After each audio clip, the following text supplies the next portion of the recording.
Good afternoon.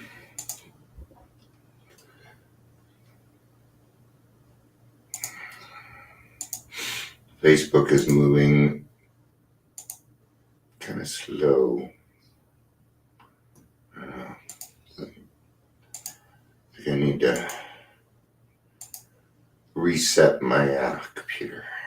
I think it's about time to. What you need to do every now and again is not just restart your stuff, but turn it off for a few minutes. You have what is called most stuff has an internal battery. Keep it going. Like when you do a reset, like if you do a restart, it doesn't get rid of the internal memory and things that are blocking might be blocking your camera and stuff. So sometimes it's good to shut down your devices for a little bit, your computers, your iPad, things like that. Um, just a little suggestion to keep your stuff around longer. Or it's not working well. Try restarting your stuff. But I can't lose all the 50 million tabs. Save them, I guess. I don't know. Today we're going to be talking about a spiritual kindergarten. I finally got my what do you call those, curtains up. Spiritual kindergarten, man. We're doing as Bill sees it a lot. Get out of here, kittens. You have no reason to be in here. And I kind of moved my stuff, so now I don't know where everything is. Okay. Maybe as Bill sees it. Page 95. 95. Hey, Gary, good to see you. And that goes back to AA Comes of Age. But it's AA Comes of Age 162, 163, 167. So we're probably not going to do that. All right. Let's do some introductions. Welcome to the Daily Trudge. My name is Dion.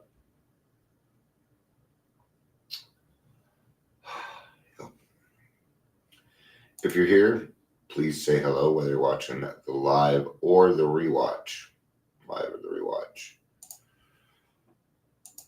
As many of you saw, I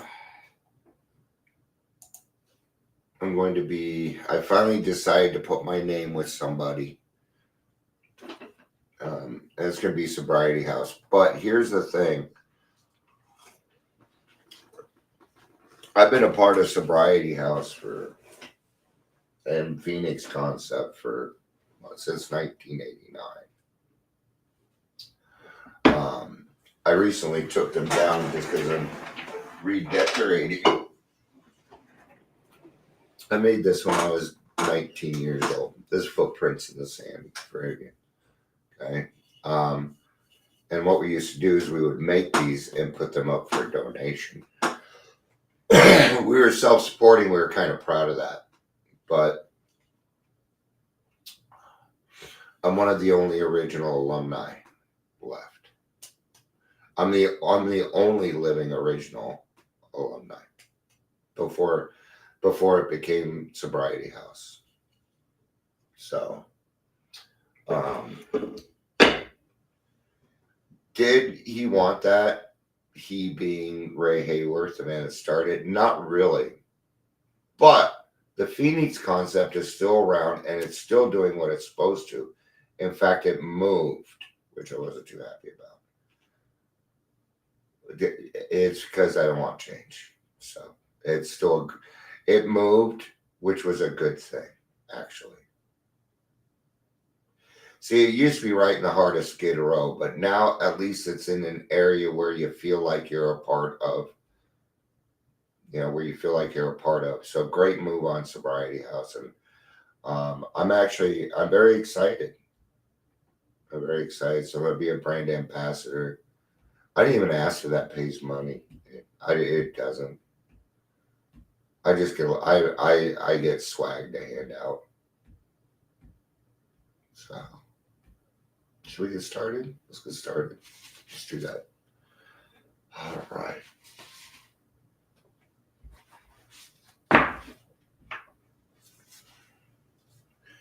We're only operating We are only operating a spiritual kindergarten in which people are enabled to get over drinking and find the grace to go on living to better effect. Each man's theology has to be his own quest, his own affair. And I don't know how many times I remarked that the third step is extremely personal. It was for me.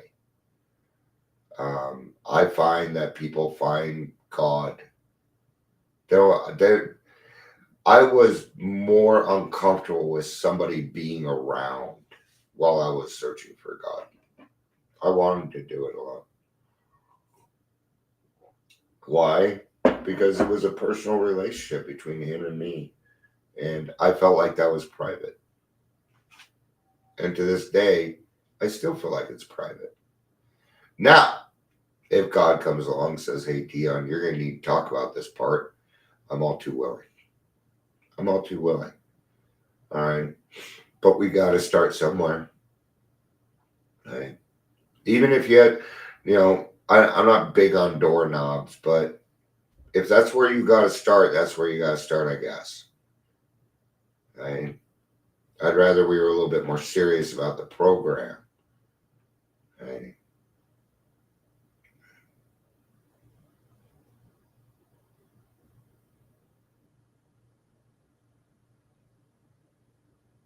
So that's all we really are. But there's a lot to it, which is, there's that simple, easy thing again, right? When the big book was being planned, some members thought it ought to be Christian in the doctrinal sense. Okay. Others had no objection to the use of the word God, but wanted to avoid doctrinal issues. Spirituality, yes. Religion, no. Still, others wanted a psychological book to lure the alcoholic in. Once in, he could take God or leave him alone as he wished. Yeah, that's just gonna piss people off. We call that bait and switch. We don't do that. There's nothing to hide. There's nothing to hide. And at this point, if somebody knows about AA, they know about the God feature already. There's a good chance of that. Okay. So a lot of people do know about AA, but what they say is it is not what I thought it was going to be. That's what I usually hear now. Okay. There are a lot of people out there that have never heard of AA, just so you know. I know for me, it's like, I'll look up something in recovery, and my expectation is that it looks up what type of recovery I'm looking for. There's a lot of different types of recovery. There's, the recovery of your vehicle. Recovery in another sense means, going to the physical therapist. They're okay. They're known for recovery too. So it's weird that you're when I talk recovery, even my Facebook is filled with the type of recovery that I talk about. So,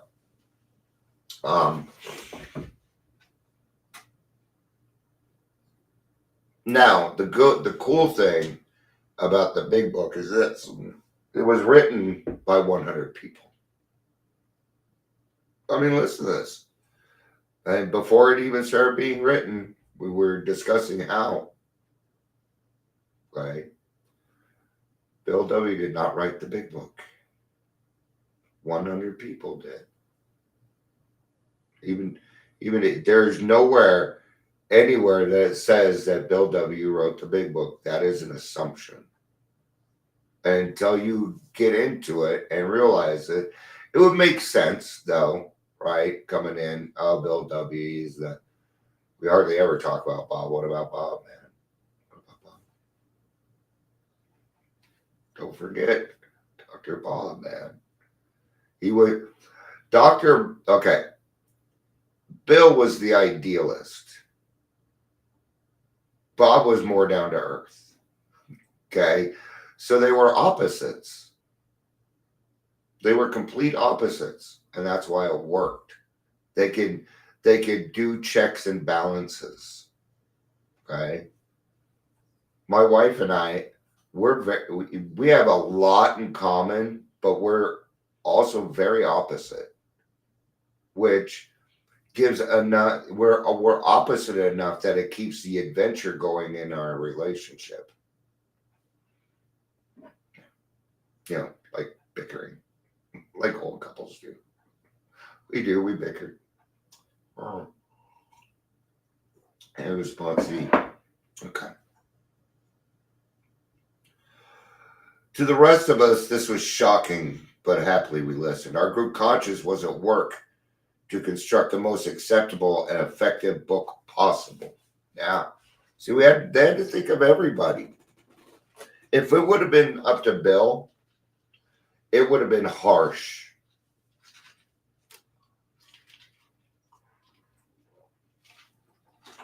It was originally written that the third tradition used to be the only requirement for membership is an honest desire to stop drinking. People couldn't make the admission. They couldn't qualify for the admission with that. I wouldn't have been able to. I did not have an honest desire to stop drinking when I got here. I wanted to, but it wasn't an honest one. I didn't know how. I didn't know how. How was I going to do? How is this dishonest person going to be honest about that? So they discovered that alcoholics are dishonest people. So we took it out and what we do instead is give them as honest as they can be. And usually that honesty comes out in the form of, I don't know anymore. Which is honestly the best place in the world to be. I wish I was that and I don't know anymore. Life was a lot easier. Well, I didn't have to deal with my shit either. Now I do, so it's a little different, right? Okay.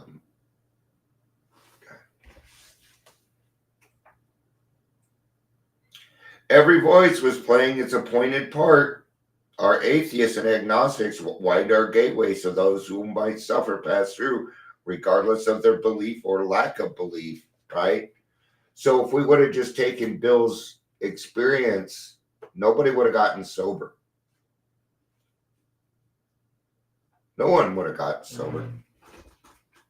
There's no way I would have been able to get my recovery off of one person.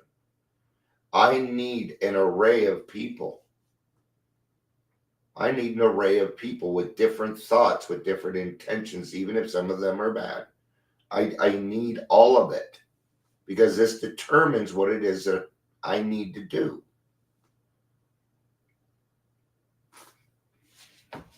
Right? I'm kind of happy because I already made one suggestion as Soho's and things, and Adams County and Sobriety House are already. It just felt nice to be even if I'm not a part of what ends up happening, that's my job as brand ambassador. I'm going to talk about some things, but after this. When I came to AA, I was run down by the bottle, and I wanted to lose the obsession to drink, but I didn't really know how to do that. I decided to stick around long enough to find out from the ones who went before me.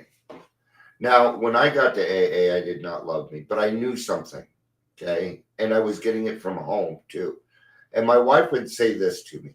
She would tell me before I got sober, she would say, I know the sober Dion, and I'm going to wait for him to come back, okay? Now, this wasn't an expectation. She was not putting anything on me. She was using love.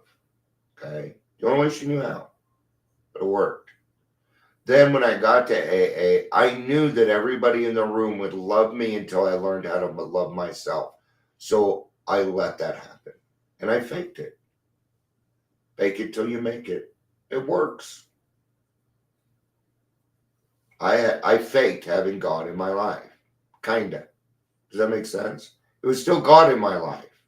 But see, I couldn't fully give in yet because I couldn't. I had to get to the place where I was doing it for me. That's what I'm saying. And it took me 2-3 years to get to that point. So don't beat up on yourself. Sometimes this shit takes time. We all got a different road, man. Okay. But we needed 100 different experiences. Because now it doesn't matter what kind of alcoholic you are, you pick up and you read the first 164 pages, you can find yourself in there. Even if you have a different addiction.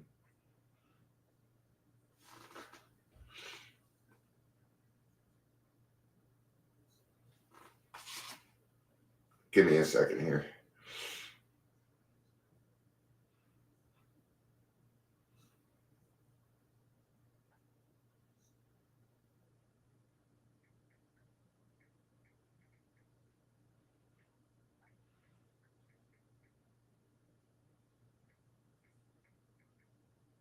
All right. Gotta take care of my spot seat first. All of a sudden, I was thinking about God. I was told to get a higher power, and I had no idea what one looked like.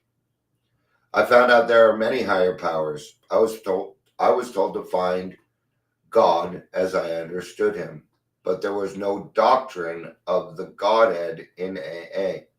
Yeah. We're not even going to give you an idea of what,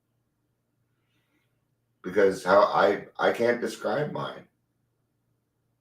It's hard to do. I can give you examples, and that's as close as I can come. Okay. I found what worked for me.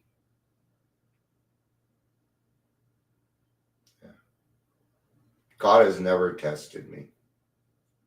He's never tested my sobriety. He's never tested my faith.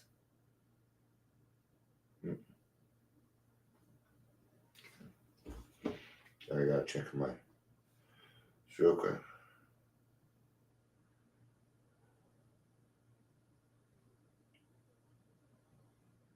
Oh, we start at 2:30.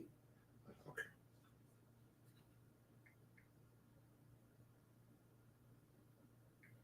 Actually, that works perfect. Okay. Thank you for letting me do that. I had to reset my priorities this week because my sponsors were not my top priority, and right now they are my top priority. Above I don't give a fuck what else is going on. I'm taking care of them first right now.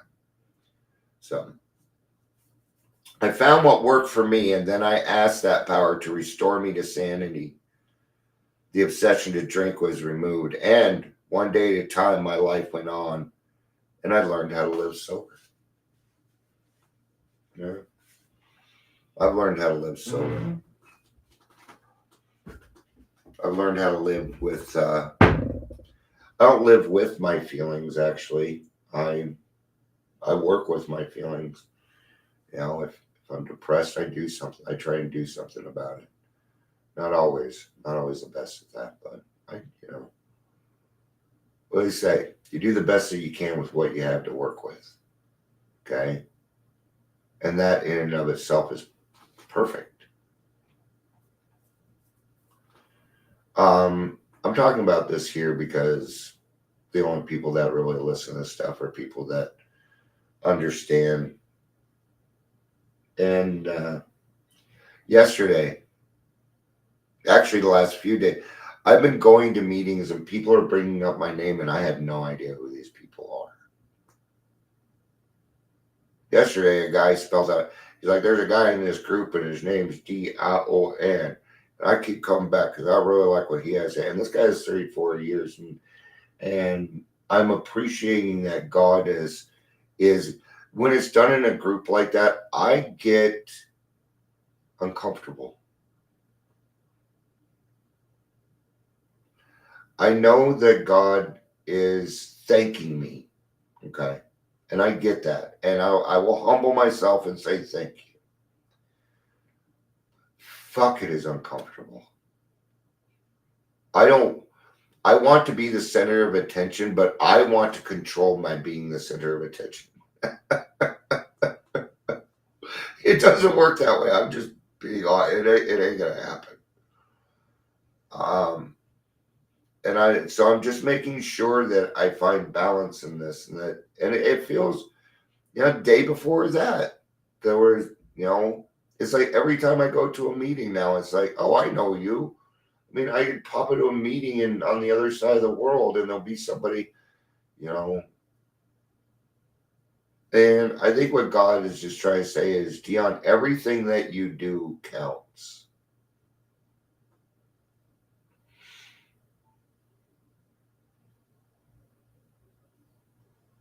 And